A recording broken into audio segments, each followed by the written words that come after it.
In this video, we'll be considering enterprise risk management. Let's begin with a little history. And by the way, if you're interested in the history of risk analysis, Against the Gods by Peter Bernstein is the single best book available out there. Risk analysis tools took centuries to develop. You'll learn about that more when we get to our risk analysis classes. But risk analysis and risk management in practice began in the government sector. There were different communities of practice that were developing their own language, their own tools, and this resulted in the spread of many tribes with many different dialects. But it was government that was pushing the risk analysis and risk management framework. Private industry gradually picked up on it to see how it might be used to their advantage. The insurance industry was one of the early adapters of a risk management framework, although it was significantly different than the framework we're talking about now. Enterprise risk management is the term for risk management as applied by private industry, and that's what we're going to be talking about here. Enterprise risk management was pursued rather vigorously in the United Kingdom, and so a great deal of what you're going to hear about here was first promulgated by groups in the United Kingdom. Before we get too deep into the topic, let me introduce you to some very useful resources. These are what we relied on for this particular presentation, and they would be an essential part of anyone's enterprise risk management library. And let's begin with the Committee of Sponsoring Organizations of the Treadway Commission, or COSO. You'll have some COSO readings assigned to you in the course. They provide a very good view of the enterprise risk management framework as seen from the private industry perspective. The second resource there is Enterprise Risk Management for the U.S. federal government. This is the so-called playbook. A number of representatives from federal agencies got together and tried to decide how a federal agency would best implement enterprise risk management, and this is the result of their work. The Orange Book was developed by the United Kingdom's Department of the Treasury, and it provides a framework that is remarkably close to the enterprise risk management models that have been promulgated by others. The Institute of Risk Management is a very good resource, and there in particular is a paper you will find on risk appetite and risk tolerance. The International Organization for Standardization has issued ISO 31000 Risk Management.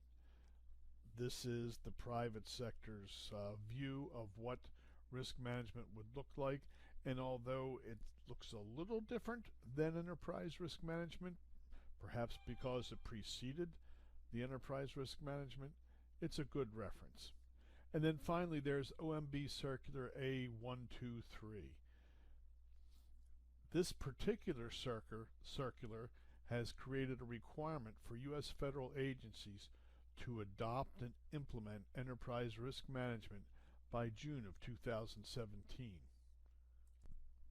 Why should an organization or a federal agency consider enterprise risk management?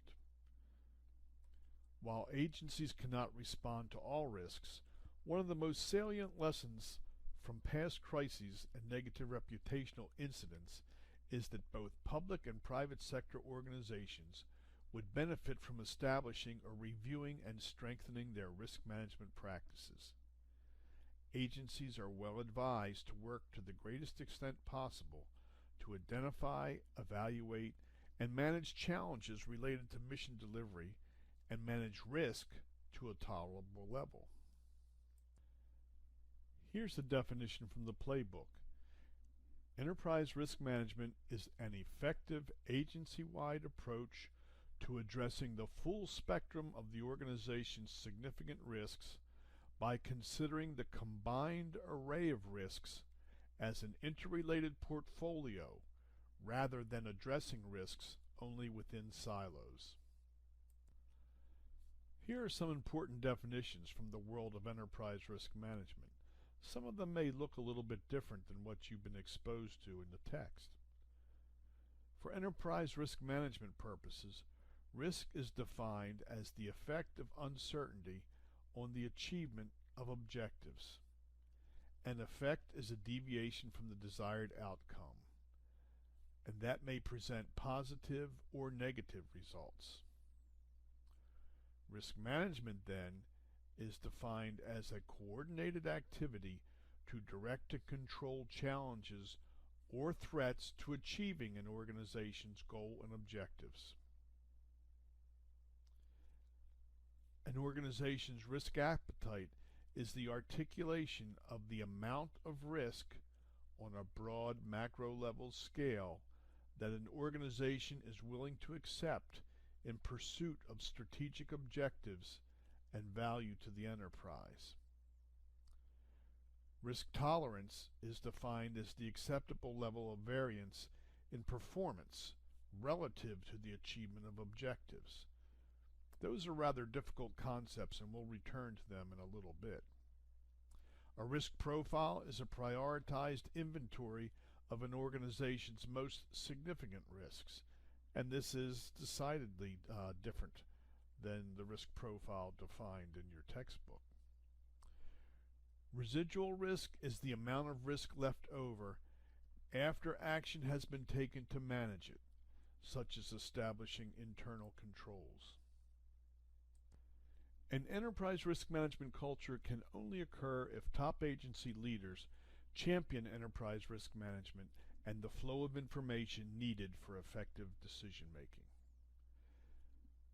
The ERM culture can be supported by risk management training, risk assessments conducted collaboratively with operational and program staff, agency-wide communications about the importance of risk identification and risk management, performance incentives that encourage risk management, and regular reports identifying significant risks across the agency all can help build the needed culture. When we talk about a portfolio of risks in enterprise risk management, we're talking about a broader range of risks than you might normally think about. So some of an institution's risk include strategic risks, human health and safety risk, environmental risk, regulatory or compliance risk, financial risks, operational risks, and reputational risks. We'll be taking a look at several enterprise risk management frameworks, and these models are not substantially different from your text model. It's just that they happen to emphasize different things and be packaged in different ways. The COSO ERM framework is shown here in front of you. The presenting face of the cube shows you the steps in an enterprise risk management process. On the right-hand side, you would see that this ERM framework is applied at all levels of the organization. And on the top, you get an idea of some of the different types of risks that are addressed in an ERM framework. Feel free to pause this video if you would like to examine any of these models in more detail. We're going to go through them rather quickly. And this model is the ISO 31000 Risk Management Framework. On the far left, you see the principles upon which the risk management model is based. In the center, you see a schematic of the framework, and on the far right, you see the process. The process consists of 5 steps, 5 tasks, the middle 3 of which comprise the risk assessment. And then there are 2 ongoing processes. These are shown by the colored bars on the sides of the process. Here's the United Kingdom's Orange Book Enterprise Risk Management Framework. It's one of the earlier versions. It's presented here just simply to note that there are different ways of packaging what are essentially the same tasks. This model, like the others in this part of the video, were obtained from the playbook.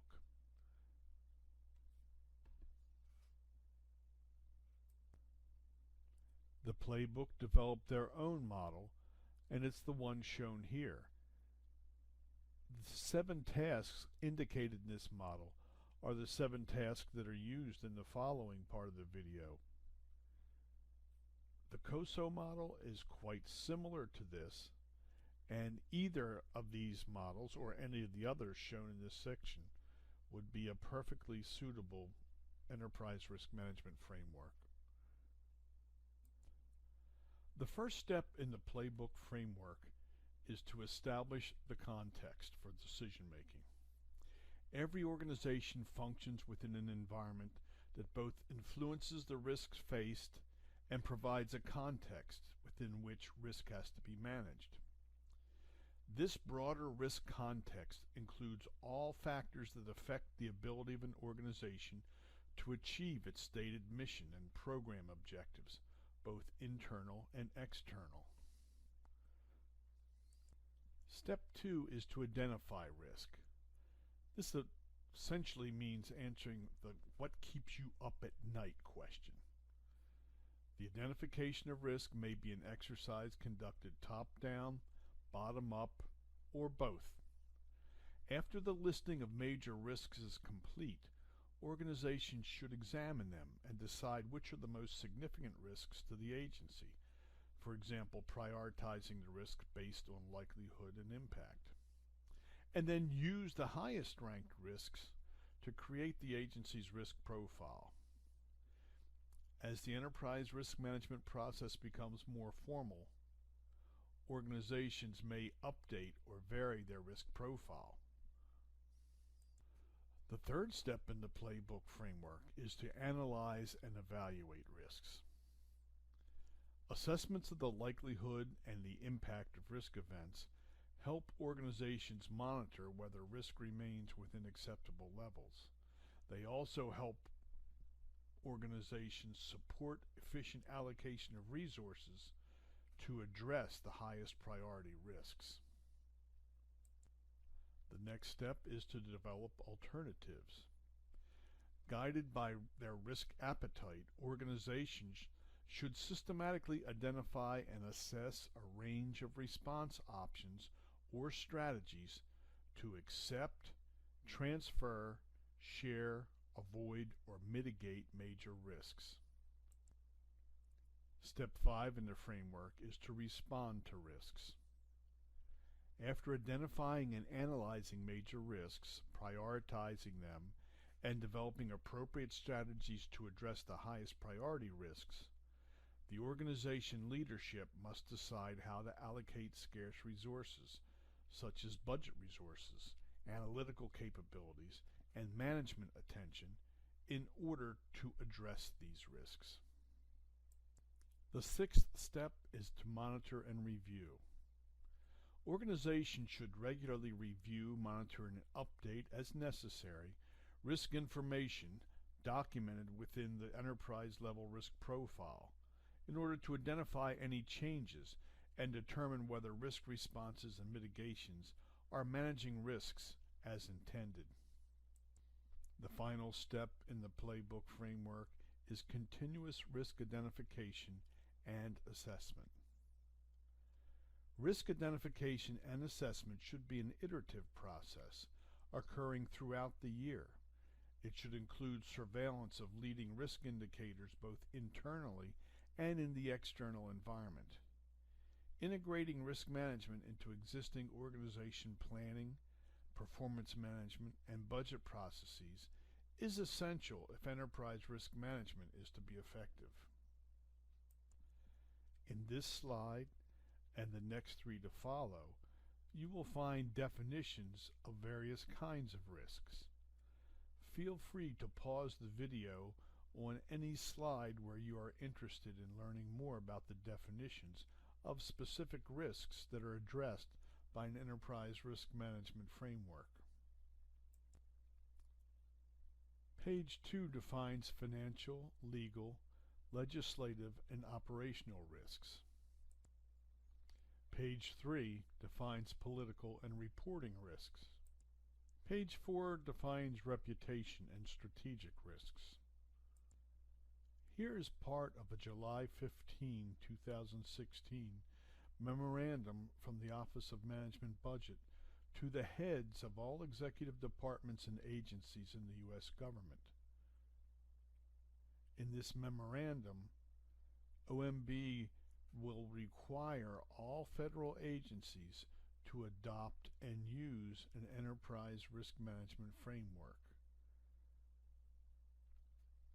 Part of the memo has been highlighted here. The policy changes in this circular modernize existing efforts by requiring agencies to implement an enterprise risk management capability coordinated with the strategic planning and strategic review process established by GPRAMA and the internal control processes required by FMFIA and Government Accountability's Green Book. Risk appetite, risk tolerance, and risk profile are three critically important ideas in enterprise risk management. They don't appear in this form in the model that you've been studying in your text. So we're going to be examining these three concepts over the next several slides. Risk appetite is defined as the amount of risk an entity is willing to accept in pursuit of value. Without closely considering risk appetite, an organization may take more or less risk than may be appropriate to achieve its objectives.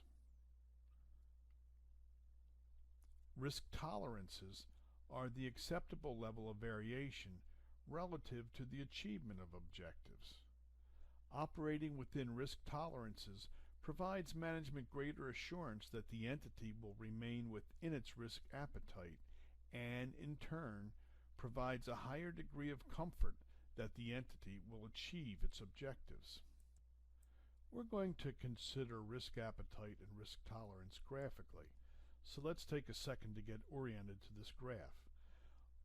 On the vertical axis, we have performance measured in some manner. On the horizontal axis, we have time. The middle projection there is the projected performance of an agency over time. But there is a range in how that performance may be realized. So there is an upper limit that shows the performance if some good things happen, and there is a lower limit that defines the performance if some bad things happen. This range of performance outcomes defines the risk universe. In other words, the performance of the program over time is going to be somewhere within the range of this risk universe. Exactly where is unknown. An agency's risk tolerance defines the risks that they will not take. So this deserves a moment of our attention. Notice the top line, the performance if some good things happen. Below that is a risk tolerance line.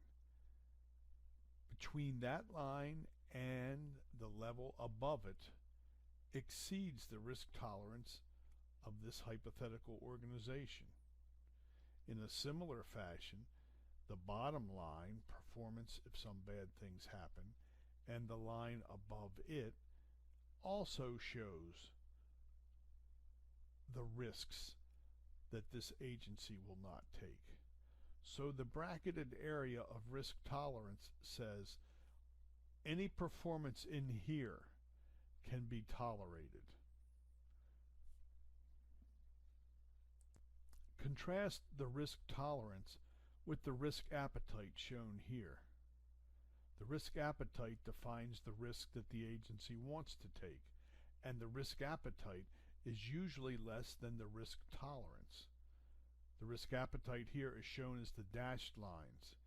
Immediately above and below these dashed lines are the parameters that define the risk tolerance. Here's another way to think about those concepts. Every organization has a risk appetite. The level of risk they pursue is their appetite for risk. But they may be able to tolerate or absorb a different level of risk without significant pain or without significant impact on achieving their strategic objectives. This is their risk tolerance. Risks beyond the tolerance are unacceptable to the organization.